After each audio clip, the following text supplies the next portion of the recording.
Bismillahirrahmanirrahim. Terus poin kedua dari hadis ini, Rasulullah katakan, wa ma taqarraba ilayya 'abdi, tidaklah dekatkan diri hambaku kepadaku bisyai'in ahabba ilayya, dengan sesuatu yang lebih aku cintai, illa mimaftaratu alaihi, melebihi apa yang telah aku fardukan atasnya. Orang mau mendekat kepada Allah, kunci pertama itu adalah lakukan yang diwajibkan Allah Ta'ala.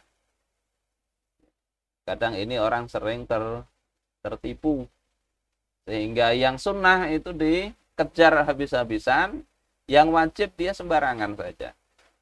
Kata Imam Jamaluddin Abul Faraj Ibnul Jauzi di dalam Talbis Iblis, beliau mengutip perkataan seorang soleh namanya Al-Hasan bin Soleh rahimahullah.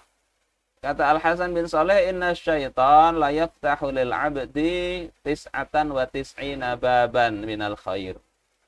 Setan itu bisa saja dia membukakan 99 pintu kebaikan. Yuridu bihi baban minasyarr.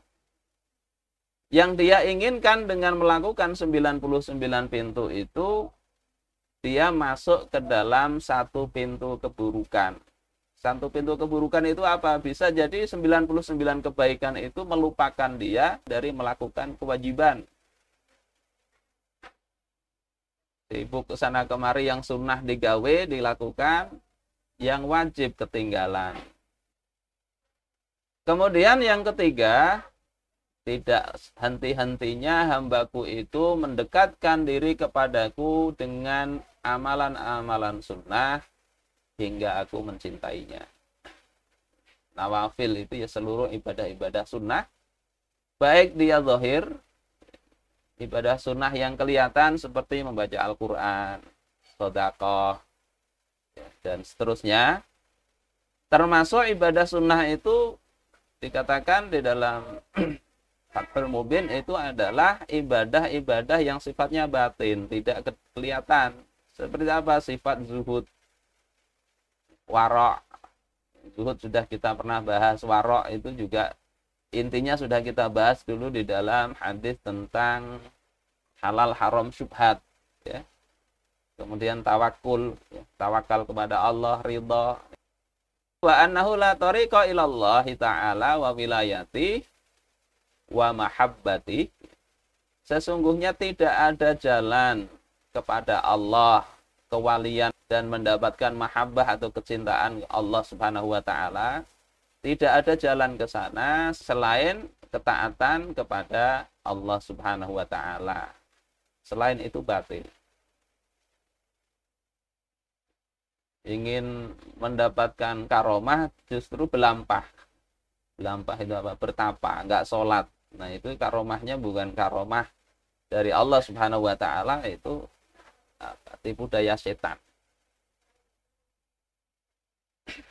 Saudara-saudaraku sekalian rahimakumullah, kemudian yang keempat, kalau aku sudah mencintai hambaku, maka aku yang menjadi pendengarannya, yang digunakan oleh dia untuk mendengar. Aku yang jadi matanya, yang digunakan untuk melihat. Aku yang menjadi tangannya, yang digunakan untuk memegang. Menjadi kaki yang digunakan untuk berjalan. Kalau waliku itu meminta kepadaku, aku akan berikan. Kalau dia minta perlindungan kepadaku, pasti aku lindungi. Nah, poin keempat ini yang penting untuk kita pahami bersama, bahwasanya makna Allah menjadi mata, menjadi telinga, menjadi tangan dan kaki itu bukan makna hakiki. Oh, kalau gitu Allah sudah merasuk ke dalam diri hamba, bukan. Annahu majazun wa kinayatun an nusratillahi ta'ala li'abdihi. Jadi Allah jadi telinga, jadi mata dan seterusnya itu merupakan majaz. Yang menunjukkan apa? Menunjukkan pertolongan Allah Subhanahu wa taala kepada hambanya yang mendekatkan diri sebagaimana yang disebutkan di awal hadis tersebut. Jadi kalau memang betul-betul orang itu mendekatkan diri kepada Allah, Allah akan memberikan pertolongan. Nah, bentuk pertolongannya itu ya terserah Allah Subhanahu wa taala, tapi Allah akan menguatkan, meneguhkan sikapnya itu jelas, insya Allah begitu. Jadi insya Allah dia akan dijaga dari hal-hal yang diharamkan oleh Allah, dari dosa besar.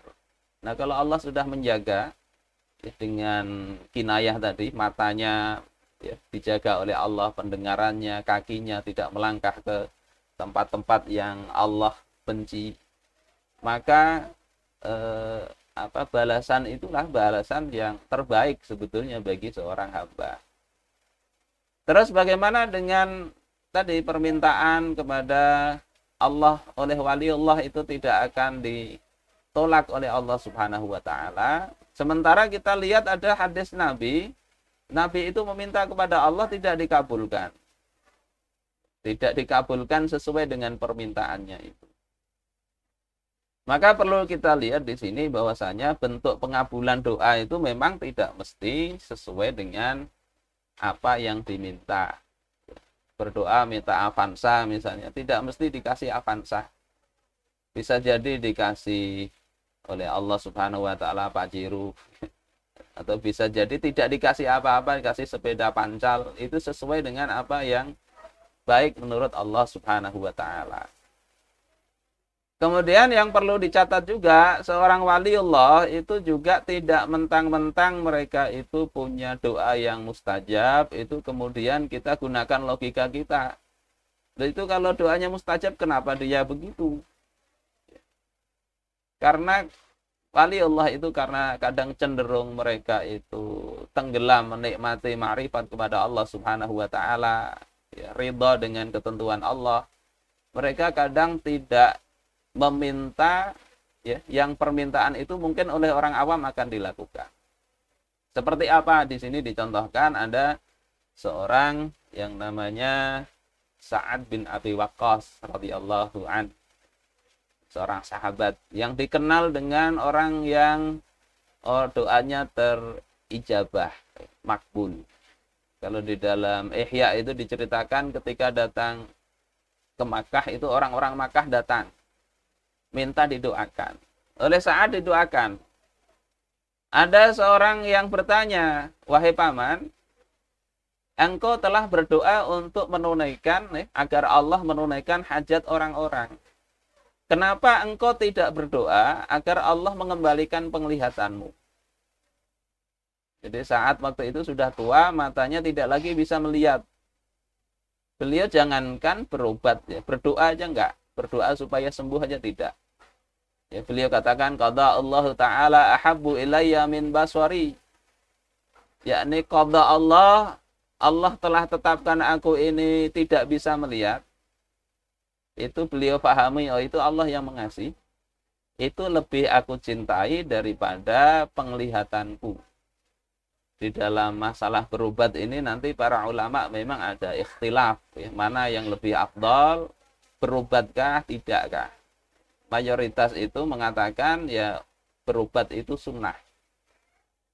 Tetapi ketika orang-orang levelnya seperti ini, seperti Sa'ad bin Abi Waqqas, ya, Sa'id bin Jubair dan sebagainya, maka mereka itu kadang lebih memilih menikmati apa yang Allah berikan. Sa'id bin Jubair itu bahkan ditahan oleh Hajjaj bin Yusuf, tapi nggak minta berdoa untuk dibebaskan oleh Hajjaj bin Yusuf yang zalim itu. Bahkan sampai beliau dibunuh pun tidak berdoa kepada Allah agar diselamatkan. Tapi beliau justru berdoanya, ya Allah, jangan biarkan Hajjaj ini membunuh orang lain setelahku. Dan Allah kabulkan doanya 40 hari setelah Hajjaj ini membunuh Sa'id bin Jubair. Hajjaj bin Yusuf ini akhirnya Allah matikan dalam keadaan yang sakit.